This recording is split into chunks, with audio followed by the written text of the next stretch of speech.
कहानी भक्ति का रहस्य क्योटो की गलियों से एक चमत्कारी साक्षात्कार। कहानी जापान के एक पुराने शहर क्योटो की है, जहां एक युवती साया तोकुगावा भारतीय मूल की लेकिन जापान में पली बढ़ी थी। उसका पालन पोषण एक आध्यात्मिक वातावरण में हुआ था, जहां उसकी दादी ने उसे श्री कृष्ण की कहानियां सुनाकर बड़ा किया था। भले ही वह आधुनिक संस्कृति में रचीबसी थी, लेकिन उसका हृदय सदैव ठाकुर जी की भक्ति में डूबा रहता था। हर रात वह अपने छोटे मंदिर में श्री कृष्ण को जापानी में ओसामा सम्राट कहकर बुलाती और उनसे मन ही मन बातें करती। साया एक मृदुभाषी, शांत और भावनात्मक युवती थी। उसकी उम्र करीब 22 वर्ष थी और वह टोक्यो की एक बहुराष्ट्रीय कंपनी में काम करती थी, लेकिन दिल से वह अब भी क्योटो को ही अपना घर मानती थी। हर साल ओबोन फेस्टिवल, जापानी आत्मा पर्व के समय वह अपने पुश्तैनी घर लौटती थी और अपने दादी के पुराने घर में जाकर श्री कृष्ण को प्रणाम करती थी। परंपरागत भारत के विपरीत क्योटो के संकरे रास्तों में किसी को श्री कृष्ण का नाम लेते नहीं देखा था। लेकिन साया के लिए तो वह बस मेरे साथी थे, एक अदृश्य उपस्थिति जो उसके हर भाव को सुनते थे।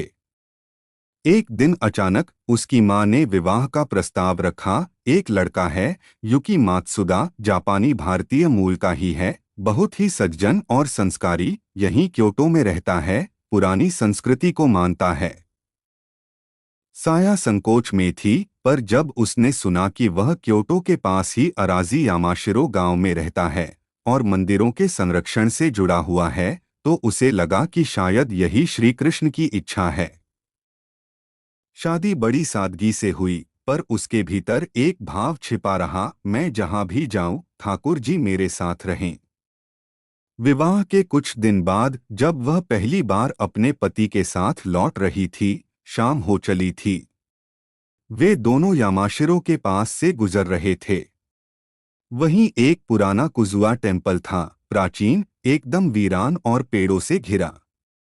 युकी बोला, मैं पास की झील में जल लेकर आता हूँ, तुम यहीं बैठो, इन पत्थरों पर सामान की देखभाल करना।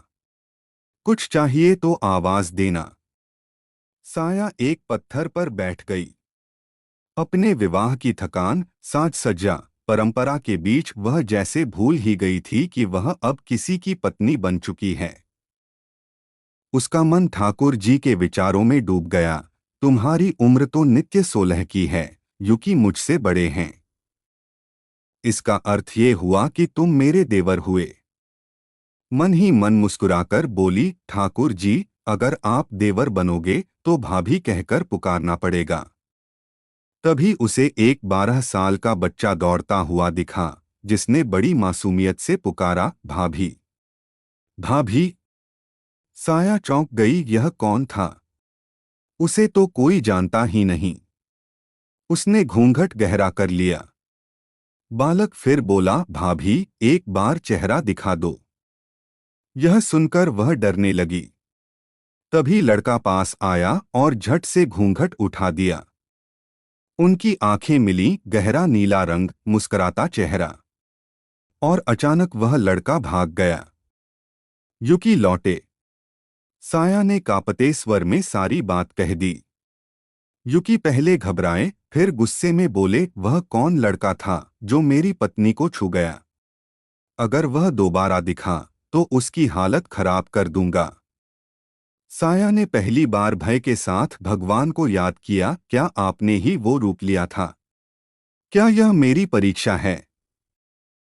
युकी भले सज्जन थे, लेकिन कठोर भी थे। उन्होंने कहा, अब कहीं नहीं जाना जब तक मैं खुद साथ न चलूं। कुछ दिन बीते। सास ने कहा, अब जब बहू घर में है तो कल निशियोजी कृष्ण मंदिर, जापान का एकमात्र श्री कृष्ण मंदिर, दर्शन को ले जाओ। अगले दिन सुबह दोनों वहां पहुंचे। मंदिर छोटा था, लेकिन सुगंध और भक्ति से परिपूर्ण। वहां भीड़ कम थी, लेकिन एक शांत ऊर्जा फैली थी।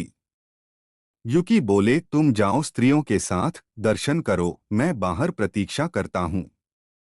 साया अंदर गई, लंबा जापानी केमोनो पहना, सिर पर घूंघट लिए वह सोच रही थी, अगर फिर वही बालक आया तो। वह धीरे धीरे भगवान की मूर्ति के सामने पहुंची, लेकिन आंखों में देखने का साहस नहीं था। तभी युकी ने पीछे से पुकारा, पगली, दर्शन घूंघट में कैसे करेगी? साया ने कांपते हाथों से घूंघट उठाया, और जैसे ही उसकी दृष्टि ठाकुर जी की मूर्ति पर पड़ी, वह कोई मूर्ति नहीं थी। वह वही बालक था, वैसी ही नीली त्वचा, वैसा ही मुस्कान, और अब वो बिल्कुल जीवित प्रतीत हो रहा था। बालक ने आंखों से उसे संकेत किया, अब भी नहीं पहचाना भाभी? साया कांपती आवाज में बोली, वह बालक वही है। युकी दौड़कर आया, कहाँ है वो? साया ने इशारा किया, वह सामने, श्रीकृष्ण, वह वही बालक है। युकी की आंखें नम हो गईं, उसने देखा, और सच में प्रतिमा में उस बालक की छवि थी, जो कोई सामान्य मूर्ति नहीं, सजीव उपस्थिति थी। वो वहीं गिर पड़ा, साया के चरणों में। तू धन्य है, तुम्हारे भावों के कारण ही उन्होंने स्वयं प्रकट होकर तुझे दर्शन दिए। मैं तो वर्षों से यहीं था, पर मुझे कभी वह नहीं मिले। आज पता चला, भक्ति केवल परंपरा से नहीं, हृदय से होती है। रात को जब वे दोनों घर लौटे, तो साया को एक स्वप्न आया। बालक फिर आया, अब श्रीकृष्ण के रूप में। तू भक्ति में प्रेम लाई, अधिकार नहीं, इसलिए तुझे दर्शन हुए। संसार प्रेम में बंधता है, भय में नहीं। तुम्हारे भाव इतने शुद्ध थे कि मैं स्वयं को रोक नहीं सका। अब तुम्हारा जीवन धन्य हुआ। पर इस रहस्य को ज्ञान का माध्यम बनाओ, किसी को डराने या चमत्कार दिखाने का नहीं। उन दोनों ने मिलकर क्योटो में एक सांस्कृतिक केंद्र खोला, जहां जापान में भारतीय संस्कृति, श्रीकृष्ण की भक्ति और प्रेम की शिक्षा दी जाती है। उनका संदेश स्पष्ट है, भक्ति का मतलब सिर्फ मंत्र नहीं, भाव है। अगर भाव सच्चा हो तो प्रभु बालक बनकर, देवर बनकर या मूर्ति बनकर किसी भी रूप में दर्शन देने आ सकते हैं। सीख: जहां प्रेम होता है, वहां ईश्वर स्वयं प्रकट होते हैं। रिश्ते, नाम, भूमिका सब मन से बनते हैं। और जब भाव शुद्ध हो तो देवता भी बंध जाते हैं।